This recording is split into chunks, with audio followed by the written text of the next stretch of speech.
Bismillahirrahmanirrahim. Assalamualaikum warahmatullahi wabarakatuh. Innal hamdalillah nahmaduhu wa nasta'inu wa nastaghfiruh wa na'udzu billahi min shururi anfusina wa sayyiati a'malina. Man yahdihillahu fala mudilla lahu wa may yudlil fala hadiya lahu. Asyhadu an la ilaha illallah wahdahu la syarika lahu wa asyhadu anna Muhammadan abduhu wa rasuluhu la nabiyya ba'dah wa la haula wa la quwwata illa billah. Allahumma shalli ala sayyidina Muhammadin wa ala alihi wa sahbihi ajma'in wa ba'd. Alhamdulillah di siang hari ini kita bisa berkumpul bersama, bersilaturahim, meluangkan waktu di akhir pekan ini untuk bisa mengkaji ilmu Allah, dan kali ini temanya sungguh membuat saya merasa terharu karena diangkat jadi pembicara gitu ya. Biasanya tema itu berkaitan dengan pembicaranya gitu ya.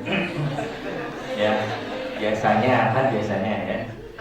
Jadi saya terima kasih juga gitu ya. Pak Azul pinter banget gitu ya. Mungkin di daftar pembicara Dude urutan keberapa tuh? Ya, ternyata saya nomor 1. Berbicara tentang masalah ganteng-ganteng syuhada ini memang terkait dengan paradigma bagaimana kita memahami apa itu ganteng. Yang kedua, bagaimana cara meningkatkan kegantengan, kan gitu. Sebab sejatinya ada kegantengan yang bisa di-upgrade, ada juga tidak bisa di-upgrade. Ya. Kegantengan itu ada yang bisa di-upgrade, ada yang nggak bisa di-upgrade. Khusus kegantengan yang berkaitan tidak bisa di-upgrade, memang itu yang takdir disebut takdir musayyar. Ya, takdir yang kita tidak bisa menolak. Ketika baru lahir kulitnya busik hitam itu memang takdir musayyar. Ya, muka udah begitu seadanya ya, antara posisi hidung dengan mulut nggak simetris, itu takdir. Ya. Nah, ini memang ketidakmampuan kita mengupgrade itu, apapun operasi ini lakukan ya, operasi plastik mau pakai ember, mau pakai styrofoam, tidak bisa mengupgrade ini. Ya. Tapi nanti bagaimana kita bisa mengupgrade kegantengan versi yang lain? Maka untuk kita memahami itu, kita harus tahu bagaimana sebenarnya versi kegantengan. Kegantengan sejatinya tujuannya untuk apa? Ya, jadi kalau orang disebut ganteng, orang disebut sebagai tampan, orang disebut menarik, sejatinya ketika dia mendapatkan pasangan, khususnya wanita yang sungguh setara bahkan lebih daripada dia. Makanya kalau ada orang misalnya ya, dia sekedar mendapatkan wanita yang cantik, hidungnya mancung, mungkin itu ganteng, tetapi wanita terbaik, wanita yang cantik ternyata hanyalah yang Allah puji dalam Al-Quran, yaitu adalah bidadari dari surga. Itulah kenapa yang mampu membuat bidadari surga terkesima, bidadari surga menanti kehadirannya, bidadari surga mengharapkan kedatangannya, sejatinya itulah lelaki yang ganteng. Ya. Jadi kalau ada lelaki yang berjalan di setiap jalannya, ya, dia senantiasa berzikir, bertasbih, dia senantiasa bergerak untuk bagaimana memuja Allah, bagaimana dia bergerak dalam rangka ketaatan pada Allah, maka sesungguhnya bidadari surga selalu berusaha menyebut dirinya, menyebut namanya, supaya inilah lelaki yang senantiasa aku idamkan kedatangannya. Ya, inilah sejatinya. Ya, makanya memang orang-orang yang disebut oleh bidadari surga inilah salah satunya parameter kegantengan. Parameter kegantengan. Maka ikhwatal iman, itulah kenapa kalau kita perhatikan Allah Subhanahu wa taala memuja orang-orang ganteng, memilih beberapa orang sebagai tokoh di dalam Al-Quran. Yang salah satunya adalah Allah membantah versi kegantengan yang selama ini muncul dalam berbagai macam media-media kita. Ya, bahwa kalau di sinetron yang ganteng itu harus hidungnya mancung, kulitnya putih, tinggi, lalat aja kepleset, kan gitu ya. Saking bahwa dia memang ganteng. Sehingga paradigma anak muda sekarang itulah seperti itu. Tapi ingat bagaimana Allah memuji beberapa orang dalam Al-Quran yang standarnya ini adalah standar yang wajib dipopulerkan. Contohnya Allah sebutkan yang kita kenal sebagai seorang yang bernama Luqman. Walaqad ataina Luqmanul hikmah. Dan kami berikan kepada Luqman al-hikmah, anishkur lillah, maka bersyukurlah kepada Allah. Ayat ini memberi petunjuk pertama. Allah memberi sebuah surat yang bernama Luqman. Yang kedua, kita harus tahu siapa itu Luqman. Ibnu Abbas pernah ditanya, siapa itu Luqman? Luqman yang jelas bukan orang Arab. Riwayat yang kuat mengatakan Luqman itu berasal dari Habsyi, dari Habasyah. Bahkan disebutkan secara detail fisiknya oleh Ibnu Abbas, fisiknya pendek, ya. Yang kedua hidungnya pesek, terus kulitnya hitam, rambutnya keriting. Ya. Coba bayangkan, badannya pendek, ya. Ya. Berikutnya kulitnya hitam, rambutnya keriting, apalagi tadi hidungnya pesek. Ya. Kira-kira ta'aruf mau nggak main kayak gitu? Kira-kira kebayang nggak bagaimana?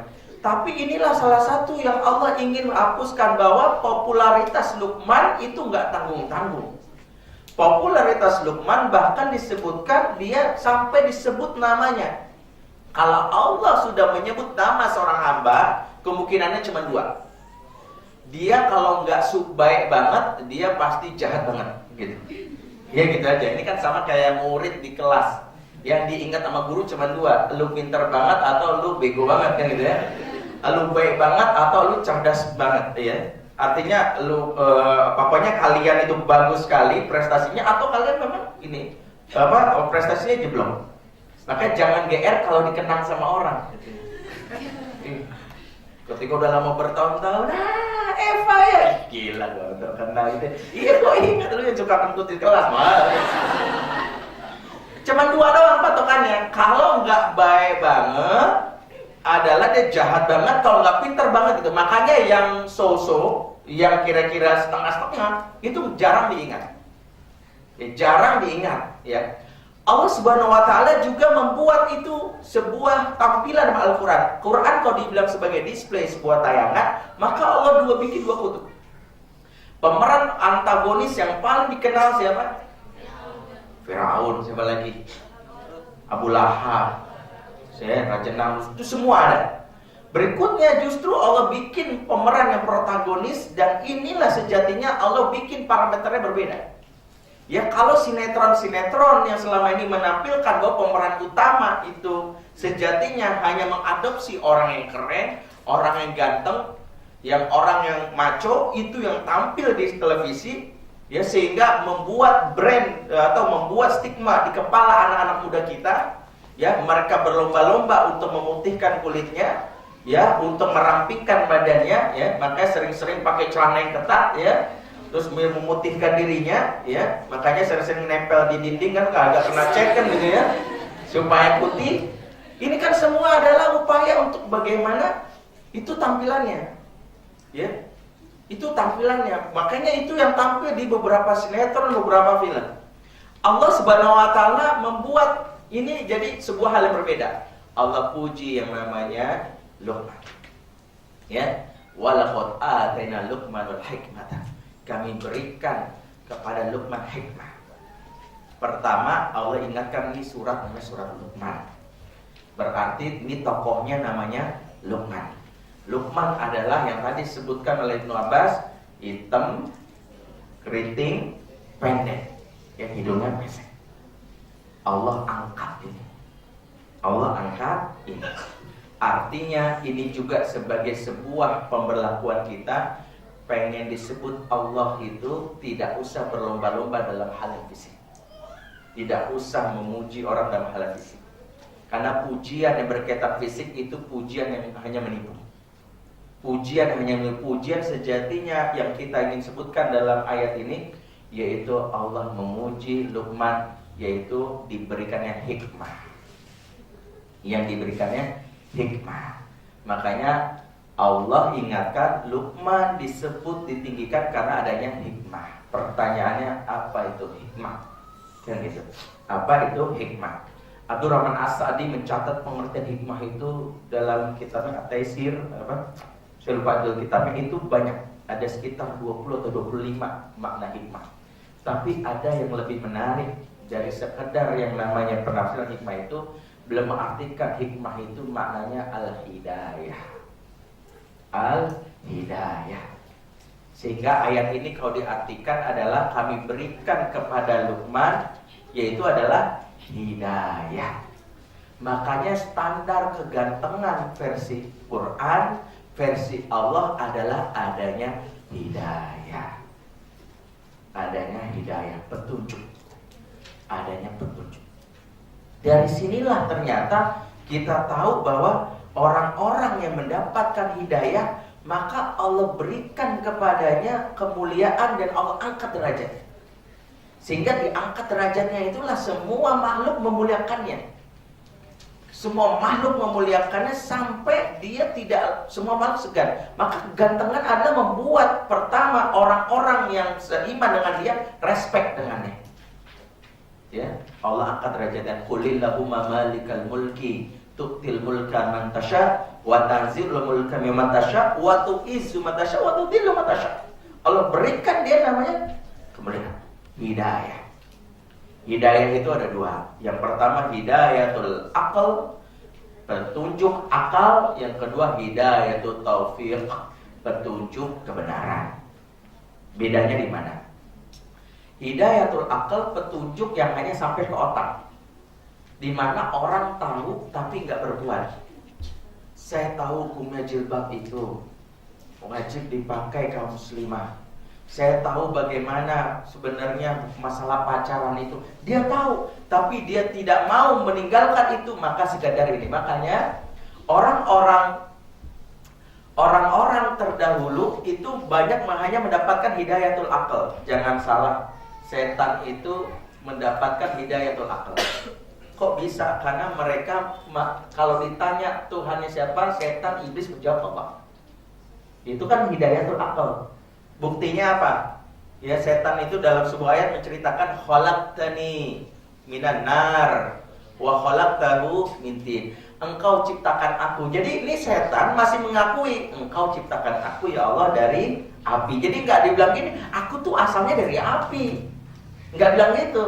Aku asalnya dari api, enggak ada hubungan dengan Allah. Aku asalnya dari api. Dia dari tanah. Tidak, dia bilang engkau khalaqtani. Engkau ciptakan aku. Artinya dia mengakui. Orang Arab Quraisy ketika ditanya, "Man khalaqas samawati wal ard?" Siapa yang menciptakan langit dan bumi? Apa jawaban mereka? Allah. Itu hidayatul akal. Akalnya membenarkan. Pertanyaannya, mereka tetap membangkang, tidak mau bergerak, tidak mau tunduk.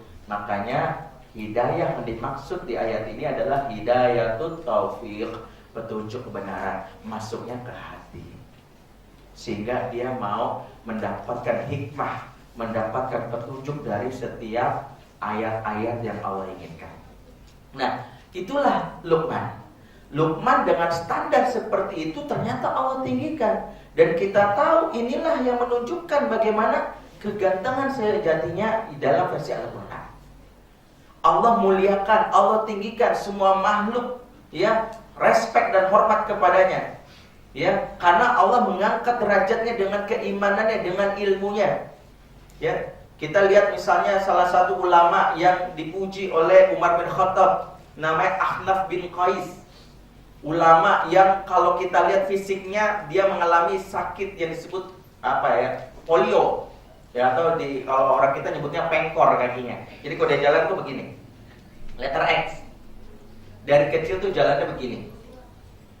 Itu disebutkan membuat yang lain membuat dia merasa rendah diri awalnya. Tetapi karena Allah meninggikan dengan ilmunya, dengan amalannya, maka kita lihat bagaimana Umar pun sampai mengatakan begini, seandainya fatwaku berbeda dengan fatwanya Ahnaf. Ingat, Umar ini sahabat, Ahnaf tabi'in. Lebih tinggi mana? Sahabat atau tabi'in? Sahabat, karena sahabat bertemu langsung dengan Rasul. Tabi'in tidak. Tapi Umar demi memuji yang namanya Ahnaf, kalau fatwaku berbeda dengan Ahnaf, maka ikutilah Ahnaf. Karena Ahnaf lebih faqih dalam ilmunya dibandingkan diriku. Bayangkan orang yang selama ini ya secara fisik dia hanya cacat, ya orang memandangnya seperti itu, sampai penguasa yang bernama Umar, presiden di zaman itu berani mengatakan ikuti Ahnaf, muliakan dia karena saya presiden aja gak berani sama dia. Ya, saya memuliakan dia, saya menghormati dia. Inilah salah satu yang disebut standar kegantengan versi Quran. Berarti apa? Adanya hidayah. Adanya hidayah.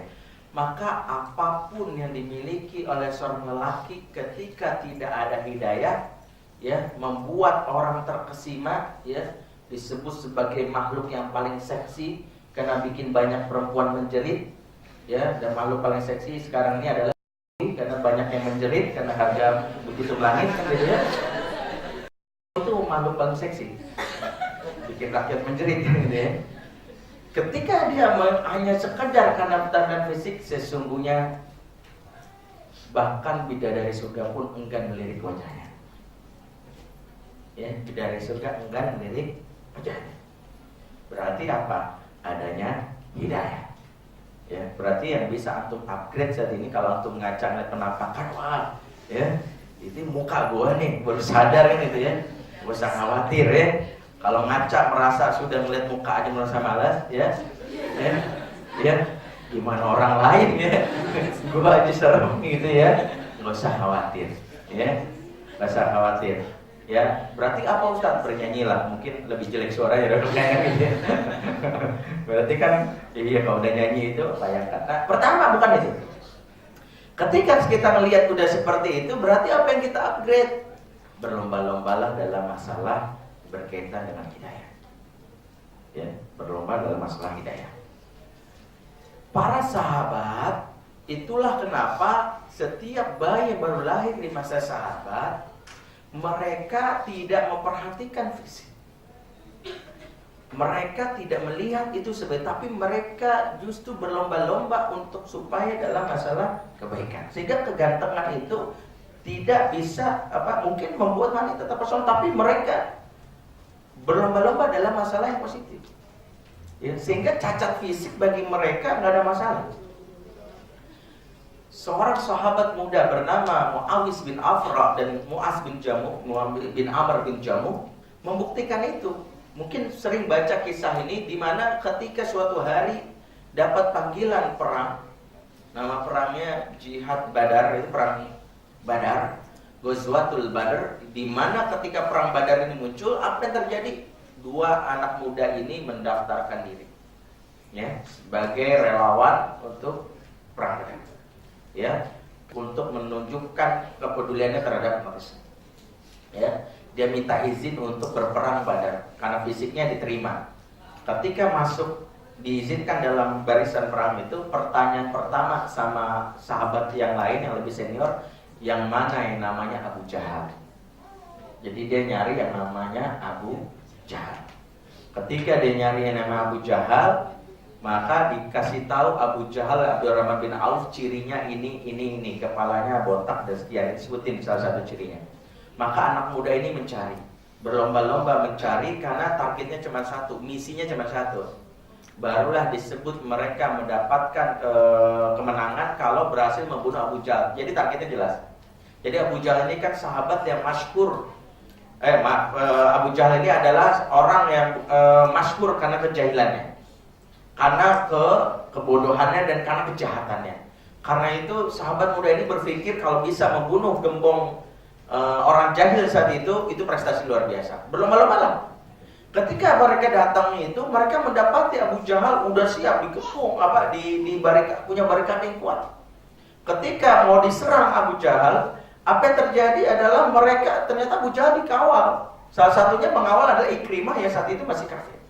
Maka Ikrimah demi membela ayahnya, dia langsung menebas tangan dari Muawis bin Affan, sehingga membuat tangannya Muawis kena sabetannya dan sebelah kanannya itu, kalau tidak salah yang ingin mengayun itu kena.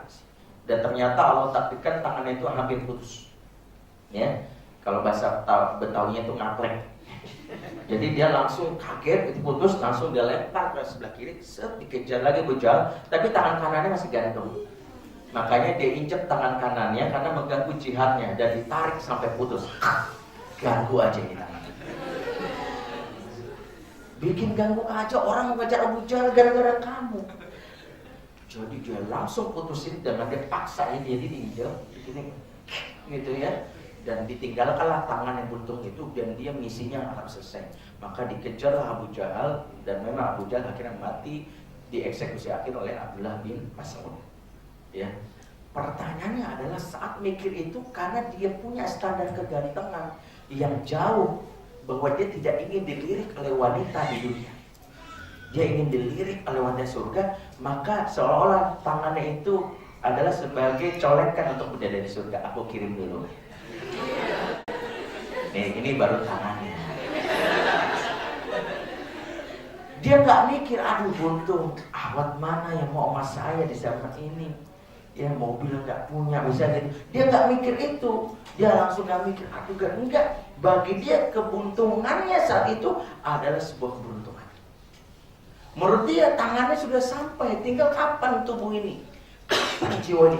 Maka itulah salah satu yang membuat standar kegantengan dia meningkat berkali lipat. Kenapa? Karena bidadari surga pun terpesona dengan keberanian. Maka ikhwatul iman, yang perlu kita ingat adalah kenapa kita harus juga tidak memikirkan apa yang membuat Allah mempersiapkan atau hadiah yang Allah persiapkan lewat wanita yang paling cantik di jagat raya di dalam di manapun, yaitu adalah bidadari surga. Ya, jadi memang inilah dialami. Ya, pentingnya bagaimana hidayah. Pentingnya bagaimana kita merasakan yang namanya hikmah. Ya, berarti standar pertama kalau ingin ganteng upgrade adalah, ya, dan ini dialami. Salah satu bukti juga hidayah ini adalah sebuah hal yang penting yang dialami oleh Mus'ab bin Umair. Yang kita mungkin sering membaca bahwa Mus'ab ini adalah bisa dibilang orang yang paling ganteng di zaman itu di kota Makkah. Dia ganteng. Dan gantengnya itulah yang menyebabkan kenapa beliau diutus sebagai duta umat Islam ya pada saat Rasul ingin hijrah ke Yasrib. Rasul memang mengutus yang namanya Mus'ab.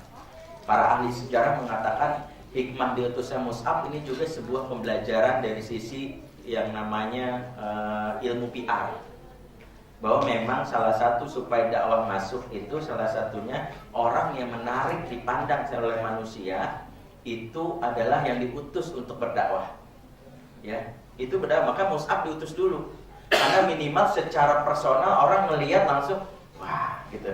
Minimal kan kalau orang ganteng ya ngomong kebaikan kan orangnya susah. Misalnya nih ada akhwat gini nih, udah baca Quran belum? Iya, iya. Kalau orang jelek kan, baca Quran, ini mau baca, kan mau tahu saya. Kan ini beda deh. Ini mau baca gitu.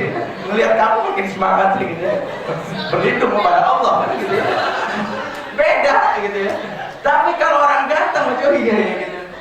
Karena memang itu. Jadi kalau kita lihat kenapa Mus'ab itu diutus, makanya saya pernah dengar ceramah salah seorang syekh waktu itu baru datang dari Saudi. Memang diutusnya Mus'ab itu bagian strategi Rasul. Kegantengan versi manusia itu juga tidak ditolak. Tapi dia punya semangat untuk berdakwah, maka diutus.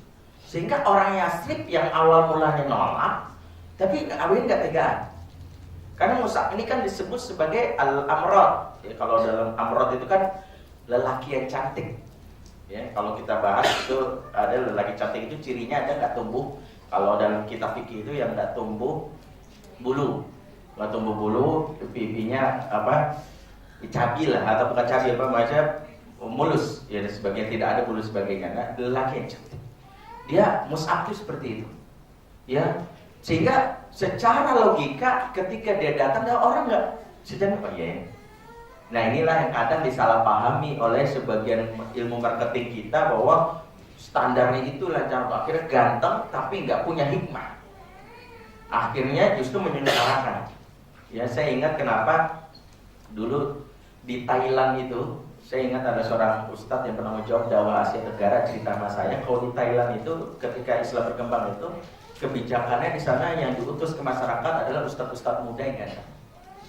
Bahkan dia masuk ke daerah-daerah yang PSK, itu daerah-daerah di sana, daerah sekitar Chiang Mai. Salah satunya adalah dia berdakwah, ya. Dan mereka diterima dakwahnya karena memang ganteng, yang nyampaikan itu ganteng. Ya, sebagian bahkan PSK ini ada yang mau tobat, ya, dan berharap bisa jadi istri dari si ustadz ini. Setelah ditanya udah istrinya ada berapa? Udah 2 ya. Ya udah, dia langsung mundur. Tapi minimal itulah salah satunya. Mus'ab diutus, ya, dengan kegantengannya, ya. Mus'ab diutus dengan kegantengannya. Oke. Ketika Mus'ab diutus, ya, kenapa? Emang dia ganteng deh, dia idolanya wanita di kota Mekah. Kegantengannya itu udah masyhur. Dan bukan hanya ganteng juga, kan dia itu keturunan bangsawan. Ya. Dia adalah lelaki yang dandanannya apa ya? Parlente istilahnya. Kalau sekarang juga metroseksual. Ya. Dia senang pakai parfum kemana-mana. Sehingga ada sebuah kisah menceritakan kalau dia lewat, itu para akhwat itu secara spontan itu meliriknya. Musab kan gitu ya. Dan yang tadi awal dulu ada musab gitu melirik. Ya ini kan fitrahnya orang ganteng, ya memang. Ya minimal dilirik. Jadi kalau antum lewat akhwat nunduk itu bukan karena gue dulu soalnya bukan apa yang mau dipandang dari antum gitu. Memang begitu. Ya minimal kalau orang lewat gitu loh. Sebelah sini kan gitu ya. Emang begitu, gitu ya. Ya kita nggak bisa tahu, tapi kan makanya pandangan pertama itu dihalalkan. Yang nggak boleh itu kalau terus-terusan, memandang boleh, ya. Jadi tapi melototin itu nggak boleh.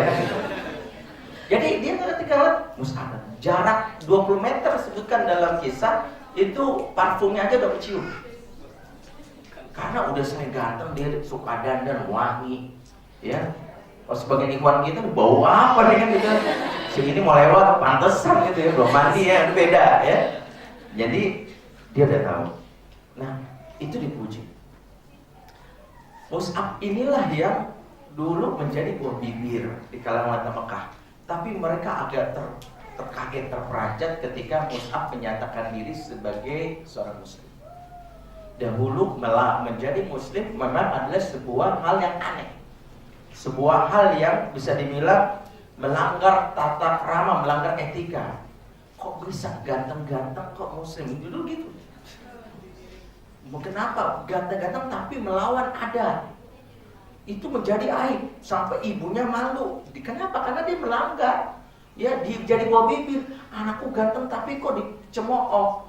Akhirnya ibunya karena malu dia dipasung 2 bulan. Ya, dirantai seperti apa? Orang gila kalau seperti sekarang diikat, dipasung di rumahnya kurang lebih 2 bulan.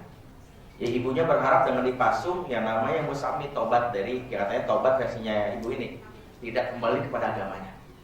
Ketika Mus'ab selesai dipasung, ibunya berpikir sudah tobat. Tapi pertanyaan dia justru pertanyaan yang buat ibunya kaget karena dia bertanya aina Muhammad. Dia bertanya di mana Rasulullah Muhammad. Ibunya marah dan akhirnya ibunya memberikan ultimatum, salah satunya dia dikeluarkan dari nasab. Ya, jadi dia tidak diakui sebagai putra bangsawan. Ya, ibunya orang terpandang, bapaknya terpandang, tidak ada lagi. Kamu keluar dari rumah ini, angkat kaki, dan kamu tidak mendapatkan sepeser pun dari harta kami. Kamu hiduplah dengan apa yang kamu miliki. Apa yang terjadi? Mus'ab inilah bagaimana orang ganteng sejatinya ketika ditawari sesuatu lebih memilih apa yang janji Allah di surga dibandingkan kemewahan dunia. Ya, maka ketika ditawari pilih mana? Mau dapat harta, popularitas, kekayaan dari ibumu, dari bapakmu dengan nasab yang kami akui, atau kamu keluar dengan berteman dengan Muhammad, ya, dan kamu tak mendapatkan apapun. Maka Mus'ab berpikir bahwa saya lebih memilih bersama Rasulullah dengan resiko yang harus ditanggung. Itulah kegantengan. Maka ketika dia memilih itu, maka hidupnya memang mengalami berbagai macam tribulasi, ujian. Mulai dari bagaimana dia mengalami kemiskinan, ya, mengalami masalah uji coba, ya, karena kan kalau kita lihat bersama Rasulullah itu memang tidak indah secara duniawi, siap miskin, siap lapar, siap tersiksa secara fisik. Makanya ketika fase al-munqata'ah, masa pemboikotan, para sahabat itu tidak mendapatkan apa-apa. Makan susah karena seluruh masyarakat Quraisy sepakat memboikot Muhammad dan kelompoknya dengan tidak membuat transaksi ekonomi dengan mereka. Kalau ada pengikut Muhammad datang ke pasar, bikin supaya harganya naik berkali-kali lipat.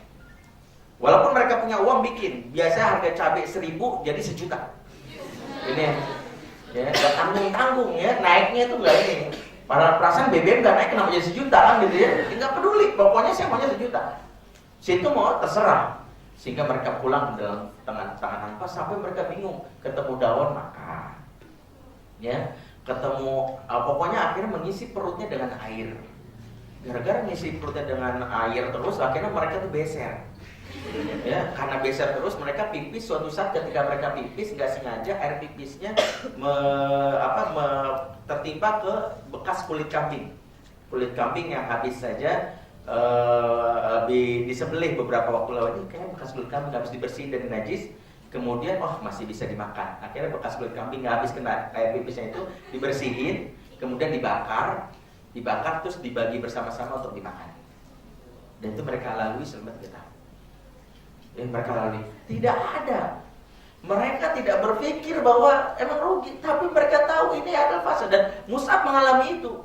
Ketika Mus'ab mengalami ini, dia tahu resikonya. Tidak populer lagi.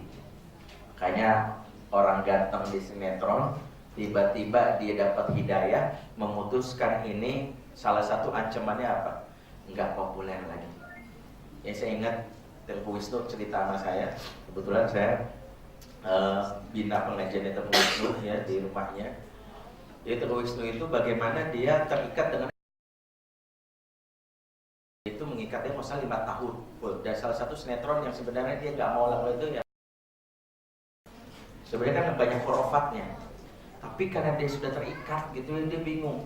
Dia mencari-cari alasan untuk bagaimana dia itu nggak syuting dan sebagainya. Dan salah satu ancaman gini, kalau kamu nanti berlepas kontrak ini nggak ngikutin kata kami dari ininya, maka kamu nanti nggak ada lagi media meliput kamu dan popularitas kamu turun, nggak ada job.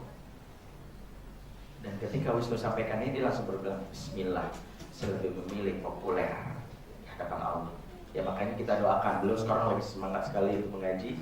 Ya, ngaji mas saya mengisi pengajiannya juga. Beliau juga ngaji dengan Ustaz Fatih Karim, ngaji juga dengan Ustaz Abu Yahya Badrussalam. Ya, beliau lagi senang untuk mengaji. Ya, makanya berusaha menegakkan sunnah semampunya. Itu yang dia dilakukan. Nah, saya ingin sampaikan bahwa memang risikonya begitu, nggak populer, nggak disorot media, ya, nggak ada yang lagi histeris. Selama ini kalau dia jalan semua kan gitu ya. Sekarang semua orang jalan gitu ya. Penampakan beda, ya histeris. Dan semua dia nggak berpikir itu. Dan Mus'ab mengalami ini. Sampai pada saat dia berjihad, pada saat perang Badar, pada saat perang Uhud, beliau resikonya adalah mengalami yang namanya syahid. Ya, dan itu cita-cita yang beliau alami. Salah satunya yang membuat dia harus mengalami luka. Dan pada saat dia syahid, Rasulullah akhirnya mengambil kain dari harta yang dia miliki, hanya sebuah kain kafan yang memang sudah beliau siapkan untuk kematiannya. Kemudian kainnya ini ditutupi ke badannya, dan riwayat sebutkan kepalanya ditutupi, kakinya kelihatan. Akhirnya Rasulullah menutup kakinya, kepalanya kelihatan. Akhirnya ditutup kepalanya dengan kain, terus akhirnya kakinya ditutup pakai daun. Ya, dan Rasul mengatakan pemuda ini meninggal syahid di jalan Allah dalam keadaan kekurangan kain kafan. Dalam keadaan kekurangan kain kafan. Tapi Allah dan Rasulnya memuji pemuda ini. Itulah kenapa yang bisa kita inginkan, salah satu standar kegantengan adalah berlomba-lomba bagaimana mencari ridha Allah. Karena Allah akan pasangkan dengan wanita yang paling cantik di alam raya ini, yaitu adalah bidadari surga. Dan Mus'ab mendapatkan ini. Begitu juga dengan Julaibib. Julaibib pemuda yang sama sekali tidak masyhur di zaman itu, tidak populer, karena secara fisik memang Julaibib juga fisiknya sederhana. Ya, Julaibib ini sebutkan orangnya pendek, sama seperti apa tadi, Luqman, hitam, dan dia kecil. Karena itulah dia merasa tidak ada wanita yang mau sama dia. Ya, ketika ditanya sama Rasul, kamu umur sekian nggak juga nikah, maka dia dengan mindernya bilang, siapa yang mau sama saya? Ya, orang melihat saya aja bakalan ngelihat, merasa aneh. Maka Rasul mengatakan, kamu nikahi si fulana, disuruh Rasul. Ketika dia menikah dengan fulana ini, orang lain takjub karena fulana ini wanita yang cantik.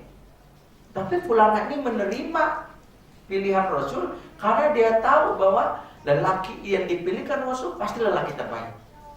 Kalau Rasul sudah memilihkan, pasti ini nggak mungkin keputusan Rasul itu pasti baik. Makanya ketika ada seorang sahabiah, ya, Fatimah namanya, ingin nikah, minta pendapat Rasul dulu, saya ingin nikah sama yang pertama Muawiyah, yang kedua Abu Bakrah, ya. Kira-kira di antara mereka mana? Dia bilang, oh, Muawiyah itu orangnya kasar. Terus bilang, kalau Abu Bakrah orangnya itu suka pelit sama perempuan. Kalau kamu mau, nikahilah Usamah. Makanya dia menikah dengan Usamah. Pilihan Rasul. Pilihan Rasul pasti baik. Nah, ketika dipilihkan itu, wanita ini nikah. Apa yang terjadi saat jihad? Dia semangat sekali. Dia berada di medan tempur paling depan, dan ternyata dia syahid. Semua sahabat nggak ada yang mempedulikan. Ketika ditanya, adakah di antara kalian yang kehilangan? Nggak ada. Sampai nggak dimasyhur kalau sahabat, nggak ada. Kami merasa nggak ada sama sekali kehilangan. Akhirnya Rasul mengatakan, aku merasa kehilangan. Namanya Julaibib. Bilang, Julaibib yang mana ya? Yang mana Julaibib? Jadi itulah Julaibib yang orang hitam pendek itu. Kok Rasulullah bisa ingat banget? Maka Rasulullah melihat Julaibib dicari, akhirnya Rasul memeluk, dan Rasul melihat bidadari surga turun untuk memandikannya. Ya, itulah kenapa salah satunya adalah ketika kita mampu membuat wanita di surga terpesona, itulah sejatinya standar kegantengan. Ya, sejatinya standar kegantengan. Udah azan harusnya, ya. Nah, karena itu para pemuda, ya, dan juga para pemudi yang hadir membahas ini, berarti paradigmanya harus kita ubah. Para akhwat supaya tidak lagi mempopulerkan kegantengan versi media yang membuat ini, harus ada akhwat yang berani mengambil keputusan bahwa lelaki yang ganteng seganteng Brad Pitt pun kalau melamar saya, secara tegas saya katakan tidak. Jangan kasih tahu nggak ya? Ragu-ragu menolak lelaki ganteng yang membuat maksiat, tanda ini ujian kayak mana? Nah, ujian kayak mana? Kalau dia ganteng udah masyhur bahwa dia adalah orang yang baca Quran aja sudah sebagainya, dengan tegas mengatakan tidak, pas ngeliat tidak ragu. Ya, tidak, semakin lagi ganteng tidak. Iya, bukan. Walaupun udah mati, ya Allah, ya, gitu. Bukan gitu. Kenapa? Karena kita ingin luruskan ini. Supaya apa? Supaya anak muda kita jangan lagi berlomba terbius dengan iklan. Jangan mereka habiskan berbagai macam uang hanya untuk menambah keperkasaan dirinya. Ya, saya pikir itu dulu. Nanti kita lanjutkan setelah ya. Subhanallah wa bihamdik. Asyhadu an la ilaha illallah wa astaghfiruka wa atubu ilaik. Assalamualaikum warahmatullahi wabarakatuh. Bismillahirrahmanirrahim. Assalamualaikum warahmatullahi wabarakatuh. Alhamdulillah, assalatu wassalamu ala rasulillah wa ala alihi wa sahbihi wa man wala wa kita lanjutkan sedikit sampai nanti mungkin 10 atau 15 menit. Setelah itu mungkin ada interaktif tanya jawab. Di pembahasan kedua ini saya hanya membahas tentang bagaimana kriteria kegantengan tadi kita lanjutkan, bagaimana seharusnya kita membuat paradigma, terutama para akhwat, bahwa lelaki paling ganteng adalah lelaki yang dirindukan oleh bidadari surga.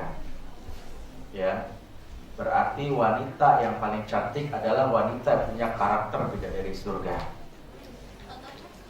Berarti kalau ingin mendapatkan lelaki ganteng, maka mengenallah bagaimana bidadari surga itu sendiri.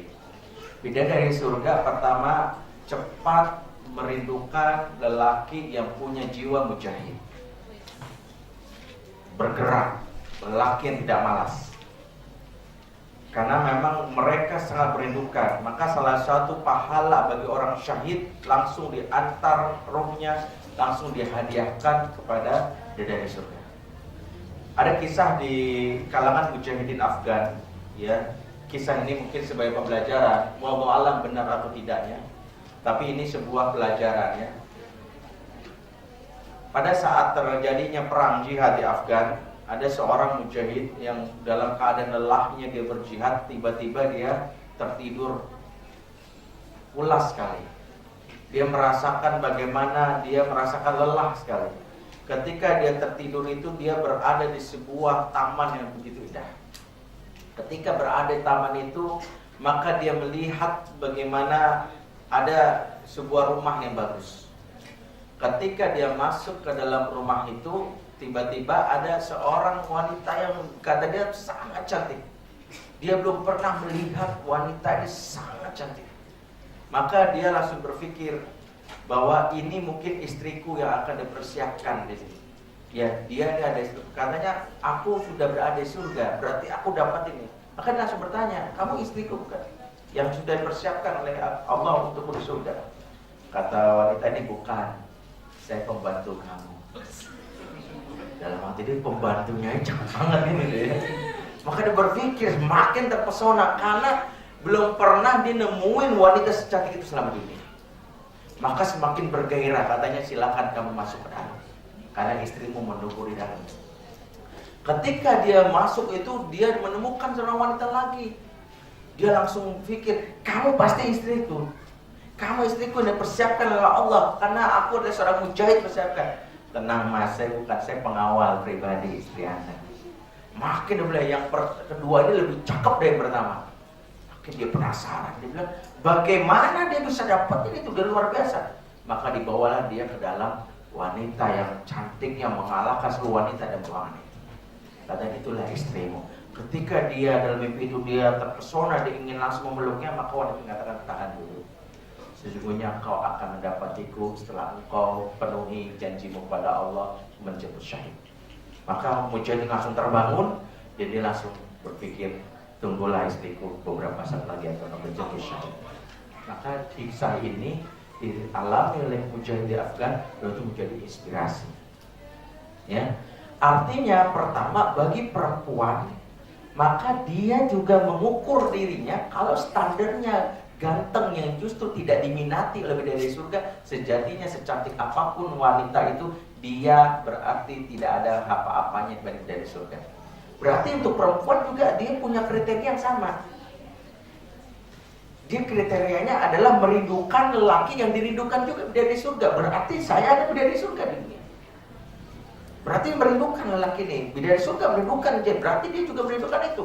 Lelaki yang dirindukan adalah lelaki yang kehidupannya adalah untuk menjemput syahid. Yang dia berani, yang dia adalah satu-satunya lelaki yang berani mengorbankan dirinya untuk agamanya. Itulah kenapa seharusnya itu menjadi kriteria dasar. Ya, itu yang harus dimiliki. Ya, perempuan yang merindukan lelaki yang seperti, maka dia secara tidak sadar dia menjadikan dirinya selevel dengan bidadari surga. Ya, tapi kalau perempuan, mohon maaf, para akhwat, merindukan lelaki yang standarnya, maaf, seperti remaja-remaja Amerika yang mereka suka berzina, yang mereka justru hina-hinanya wanita. Mereka seperti pelacur. Kenapa? Mereka histeris ketika lihat ada lelaki yang tampan, yang bergoyang, yang pesonanya hanya kepada fisiknya. Maka tanpa sadar, walaupun ini muslimah, sesungguhnya kita sedang merendahkan diri kita karena seleranya sama. Maka selera pun harus kita. Karena jihad adalah puncak tertinggi dari amal, yang disebut zurwah, yang puncak tertinggi dari amal, maka lelaki yang berjihad adalah lelaki yang tingkat kegantengannya level maksimal. Lelaki berjihad kegantengan level maksimal. Berarti yang belum berjihad berarti belum mencapai level maksimal. Berarti dia mempersiapkan diri untuk berjihad. Berarti amalan apa yang membuat dia menjadi lelaki yang gantengnya itu di level maksimal? Mempersiapkan diri untuk berjihad itu juga salah satu cara kita mengupgrade diri supaya kita gantengnya maksimal. Bagaimana? Pertama, tidaklah disebut jihad kalau belum melakukan kebiasaan-kebiasaan mujahid. Apa itu kebiasaan mujahid? Kebiasaan mujahid itu minimal ada 2 yang disebutkan dalam Al-Quran, yaitu adalah ya ayyuhal muzammil qumil laila illa qalila nisfahu aw inqus minhu qalila aw zid alaihi warattilil qur'ana tartila. 2 ayat ini menegaskan turunnya kewajiban sholat malam. Karena kalau kita baca ayat ini, surat ini sebenarnya memberi penegasan di zaman itu sholat malam diwajibkan. Sholat malam sejatinya adalah salah satu cara untuk melatih jiwa-jiwa mujahid. Ya, para sahabat dilatih untuk punya jiwa mujahid, dilatih pertama adalah sholat malam dan tilawah. Sholat malamnya mereka nggak tanggung-tanggung, ya. Bahkan di saat itu diwajibkan, nggak menjadi salah satu amalan wajib. Barulah setelah itu turun ayatnya mengatakan faqra'u ma tayassara min, artinya bagaimana juga ayat ini memberi penegasan untuk dimudahkan. Ya, artinya tidak menjadi wajib. Nah, selama setahun lebih wajib. Kenapa diturunkannya jihad itu sebagai wajib? Karena jihad itu adalah amalan tertinggi, maka orang-orang yang mempersiapkan diri untuk jihad itu dia sedang berada dalam melatih dirinya untuk berada dalam level tertinggi. Yang biasa untuk melatih dirinya bangun tengah malam melawan rasa kantuk, itulah lelaki. Ya, karena kalau jihad nggak bisa kita mengikuti selera ngantuk kita dan marah-marah sama musuh yang menyerang di tengah malam. Ini musuh nggak tahu diri amat. Jamnya tidur malah nyerang. Ya emang nggak bisa apa dia nyerang besok pagi gitu ya? Kan kalau pagi lebih seger gitu kan, gitu nggak bisa. Musuh nggak bisa kita atur dengan standar. Ini dia nggak tahu diri apa ya? Maka lelaki yang kebanyakan tidur, lelaki yang kegantengan hilang. Ya, karena standarnya adalah lelaki ganteng itu kanu qalilan minal laili ma yahjaun. Mereka di malam hari sedikit sekali tidurnya. Sapam dong nih ya. Pas sapam segini tapi siangnya tempar ya, mereka sedikit tidurnya karena meluangkan waktu untuk munajat. Ya, itu lelaki yang tidurkan. Maka mereka memasuki waktu malam, mereka menjadi ruhbanul lail seperti rahib. Sampai subuh mereka senantiasa qiyam sampai salat subuh. Kalau sholat malam tidak bisa kita lakukan, minimal standarnya sholat subuh tepat waktu. Ya, makanya kalau lelaki yang sulit aja bangun sholat subuh, ya bagaimana bisa bangun rumah tangga kan gitu ya, lelaki gitu ya. Bangun sholat subuh yang standar. Yang kedua, tilawah. Kebanyakan tidur mengurangi kegantengan. Begitu juga perempuan. Perempuan sejatinya yang bangun pagi-pagi subuh-subuh adalah layaknya bidadari. Tapi ketika tidur lagi, bidadari yang gagal.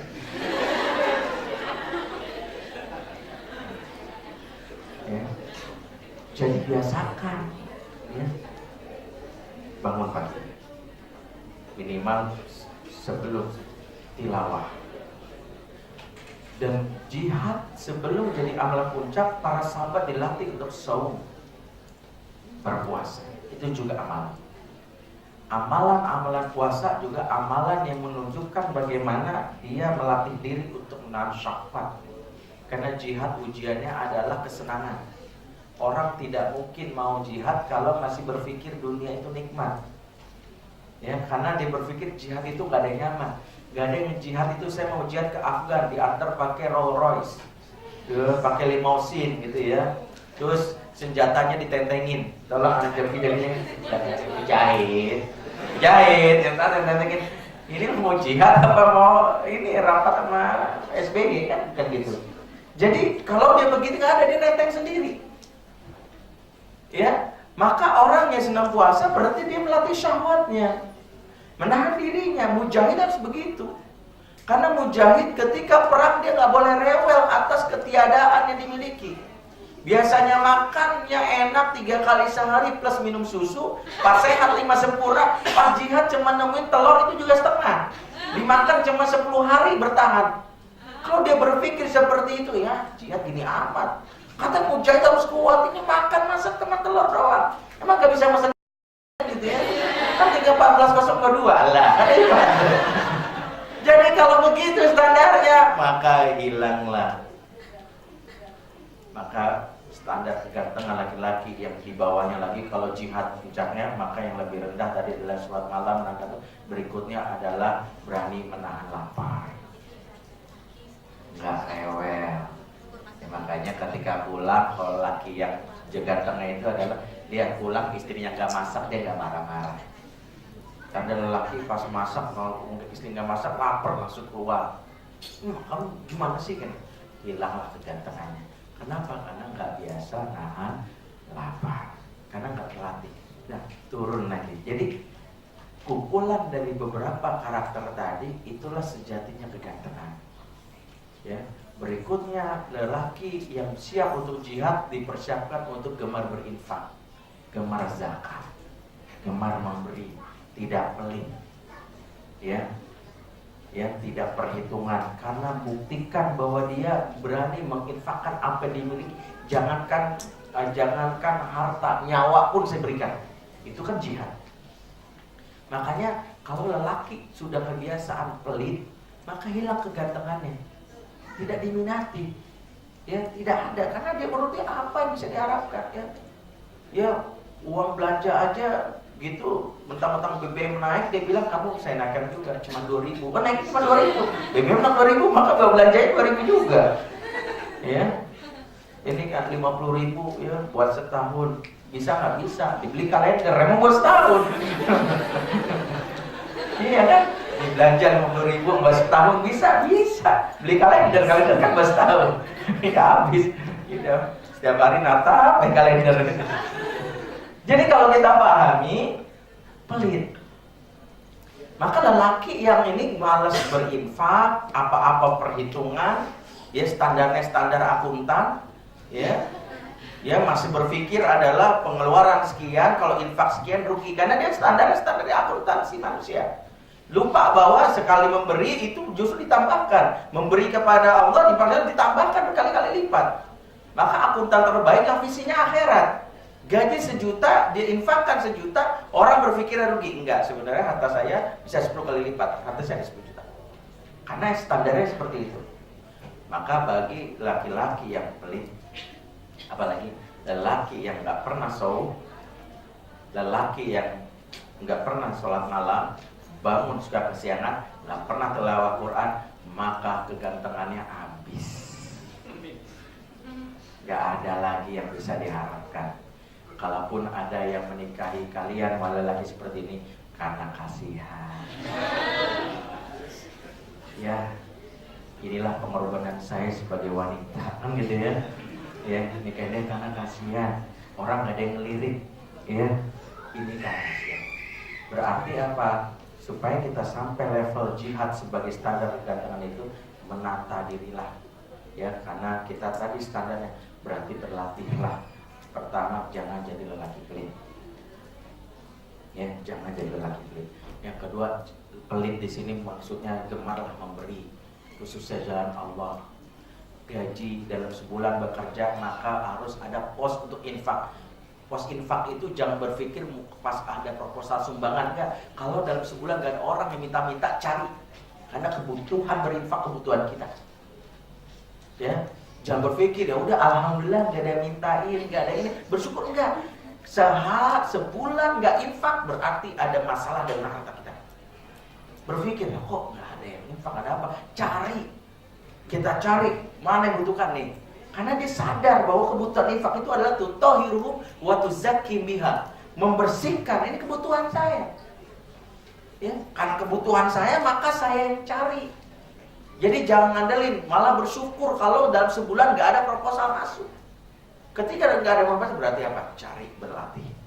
Ya, kalau misalnya gak ada juga, mulailah berpikir untuk memberi kepada orang terdekat.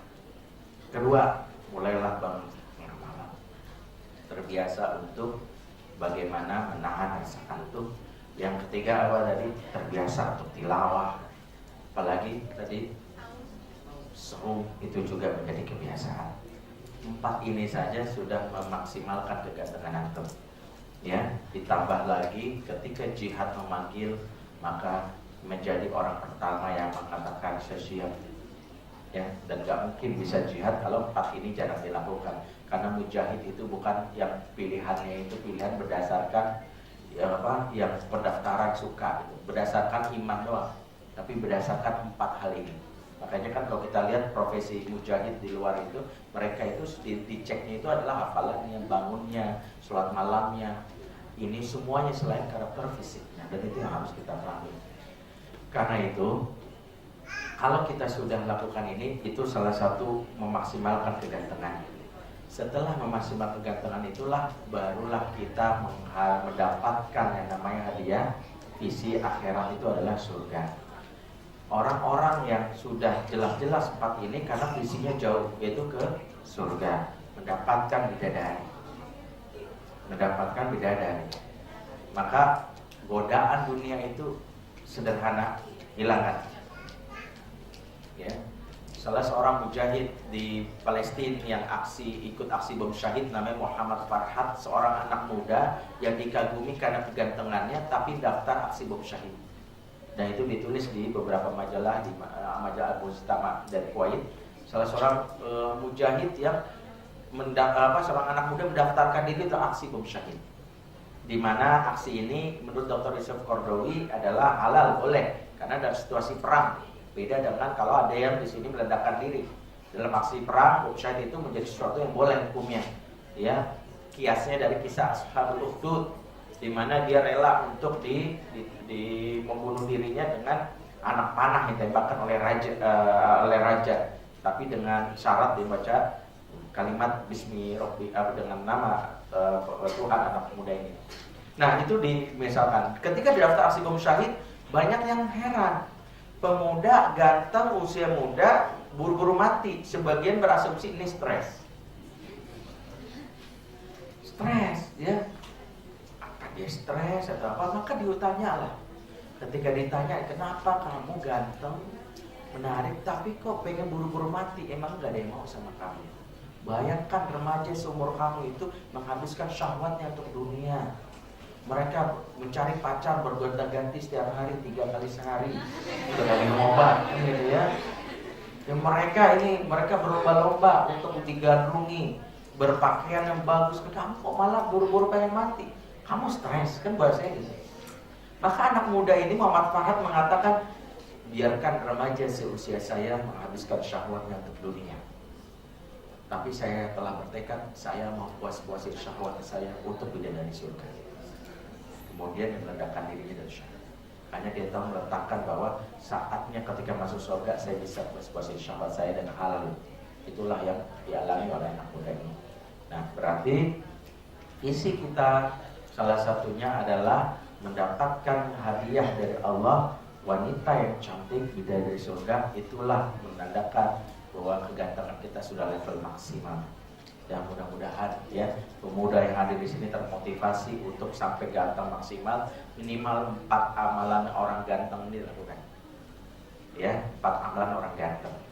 Ya, rajin bangun subuh atau rajin bangun tengah malam, sholat tilawah Quran, berinfak dan ini amalan orang ganteng. Makanya perempuan juga mencarinya levelnya 4 amalan ini. Jadi kalau ditanya adalah pemuda yang siap untuk menjadi suamiku minimal adalah dia rajin sholat malam, dia biasa tilawah Quran, dia nggak pernah suka bangun kesiangan, dia selalu berada di saf terdepan di masjid, ya, dia adalah orang yang senang selamat dan dia adalah orang yang senang berinfak dan beramal soleh dari dirinya. Itulah kriteria kegantengan bidadari surga. Ya, maka wanita yang memiliki kriteria ini sejatinya adalah bidadari surga yang ada di dunia. Itu saja, mudah-mudahan bermanfaat. Billahi taufiq wal hidayah. Wassalamualaikum warahmatullahi wabarakatuh.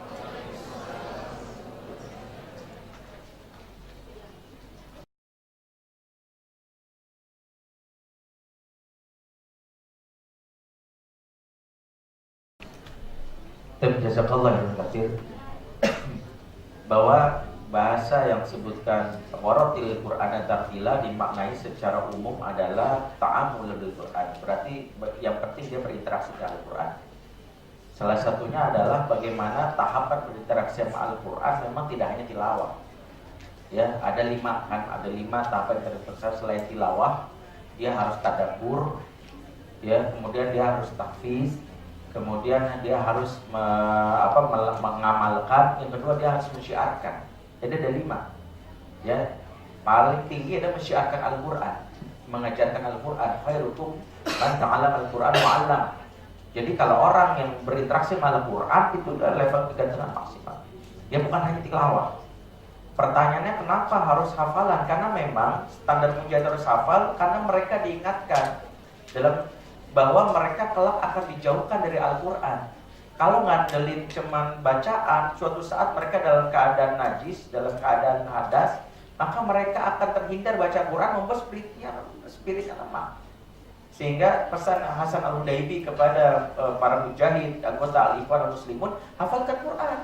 Karena kelak Al-Quran akan dijauhkan dari kalian.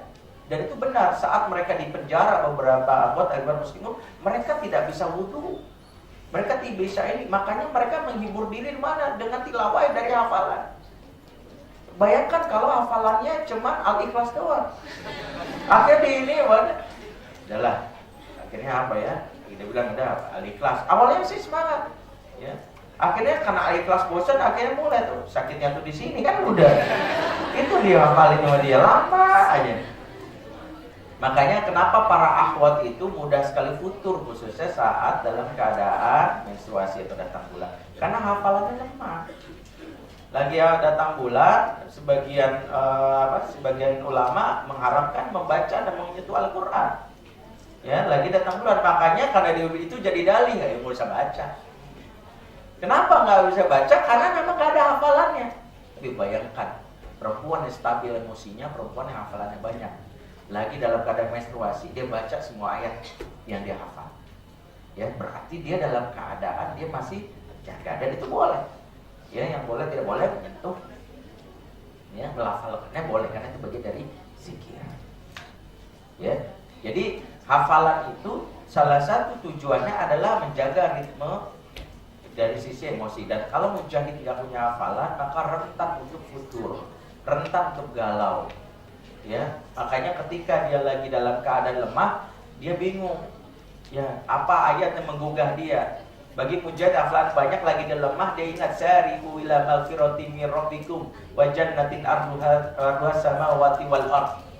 Bersegeralah kamu menuju ampunan Allah dan menuju surga seluas langit dan bumi. Menaik lagi motivasinya. Wala tahinu wala tahzanu, karena ada hafalannya. Ya. Ini karena hafalan Ikhlas paling ya udah suruh ikhlas kan, ikhlas gitu aja. Itu emang gak ada masalah. Tapi dia banyak dalil yang membuat dia merasa mantap karena banyak surat dari Allah. Wallahu a'lam bishawab.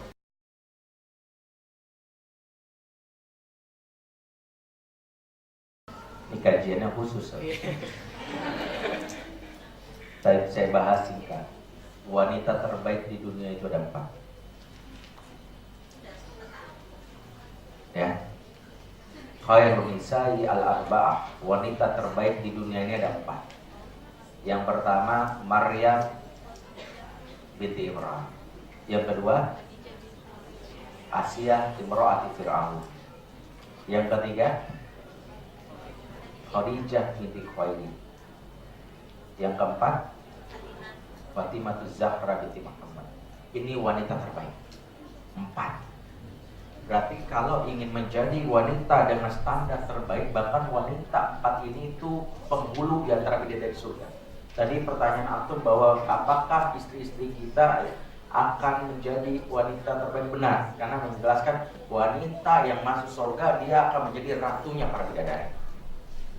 Ya, ratunya para bidadari. Nah, 4 wanita ini ratu di atas ratu terbaik. 4.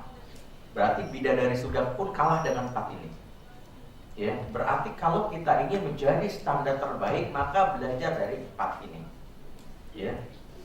Dalam hadis yang lain, dari 4 ini dikecilkan menjadi 2. Ya, salah satunya adalah lelaki yang sempurna adalah banyak, kata Rasul, kathir.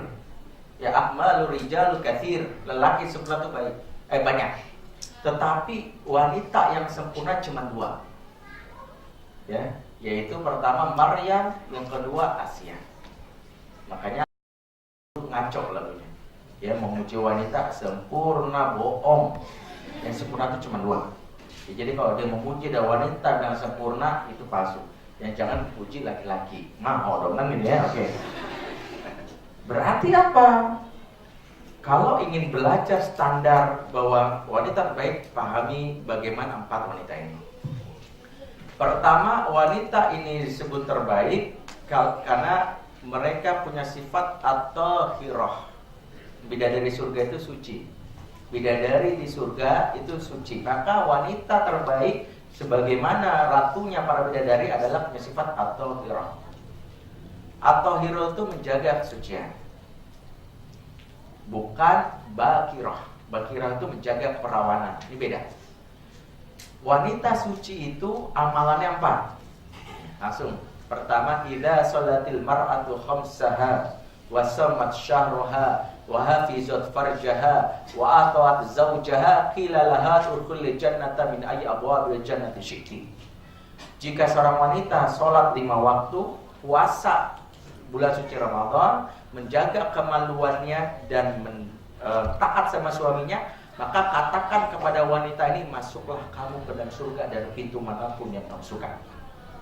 Berarti wanita terbaik itu amalannya 4. Apa fungsi amalan ini?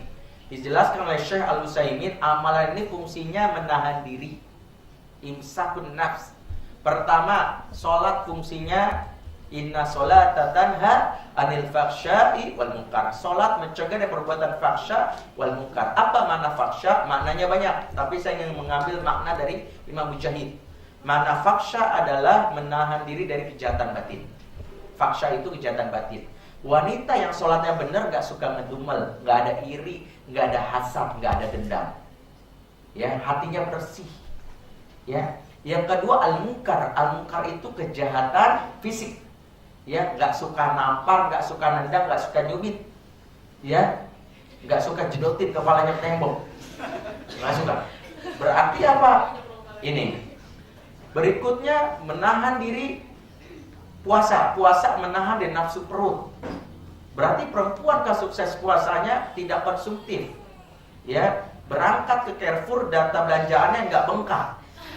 Ya, jangan sampai tergoda oleh diskon.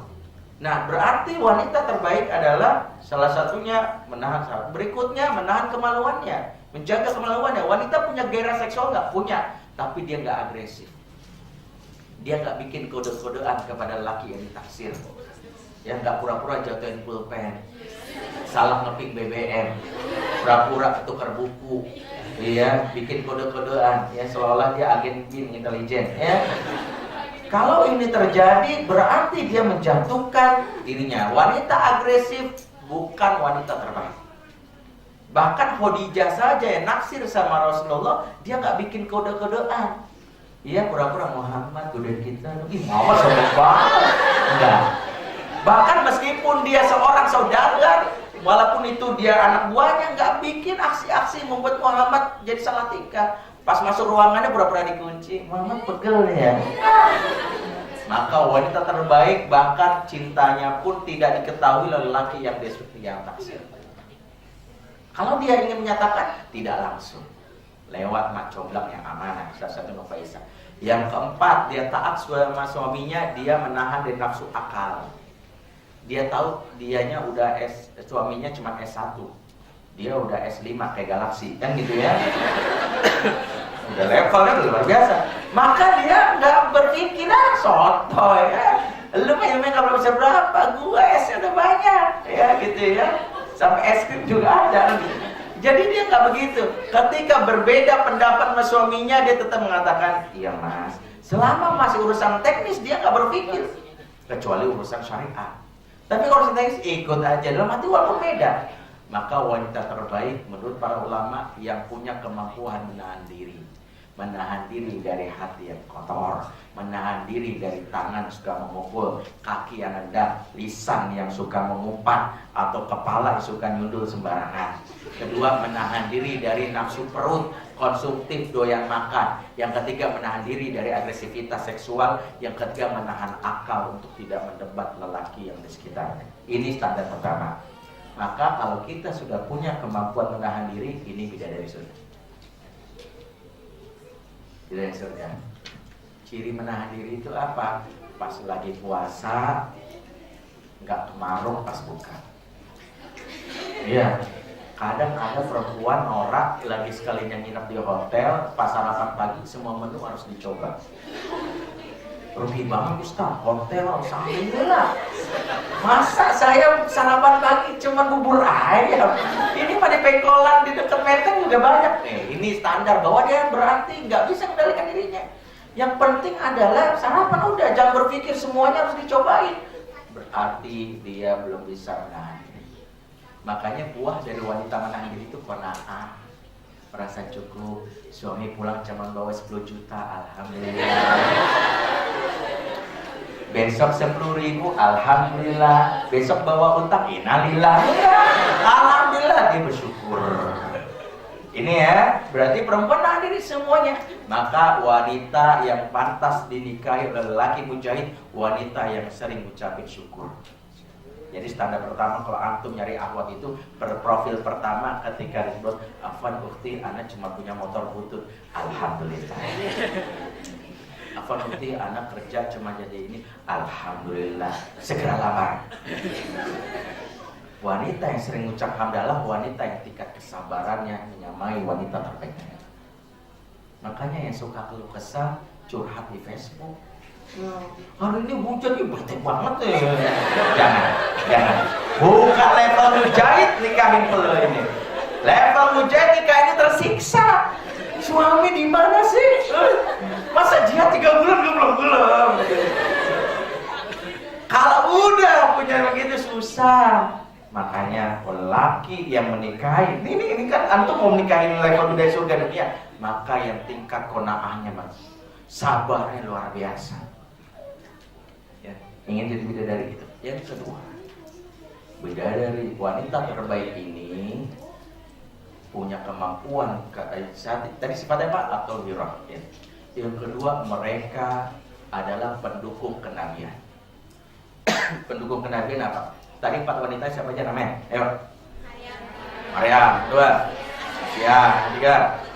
Khadijah. 4. 5. Maryam itu mendukung kenabiannya anaknya. Siapa anaknya? Nabi Isa.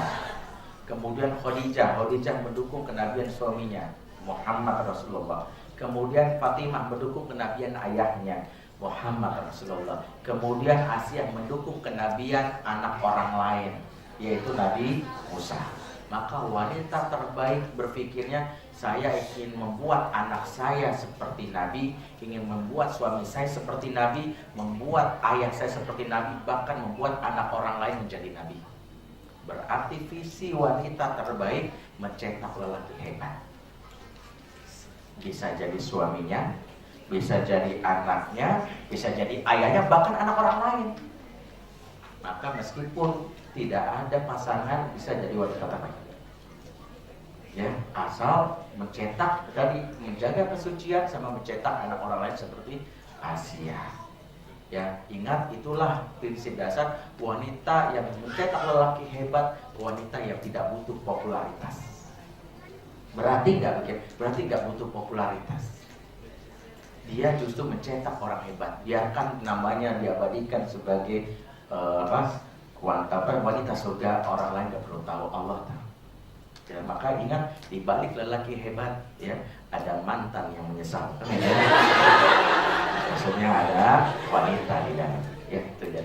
Jadi berarti ingin jadi dari surga, sekarang jaga kesucian. Ya. Ya, berarti apa? Nggak usah agresif sama ikhwan, bikin kode-kodean, nggak usah.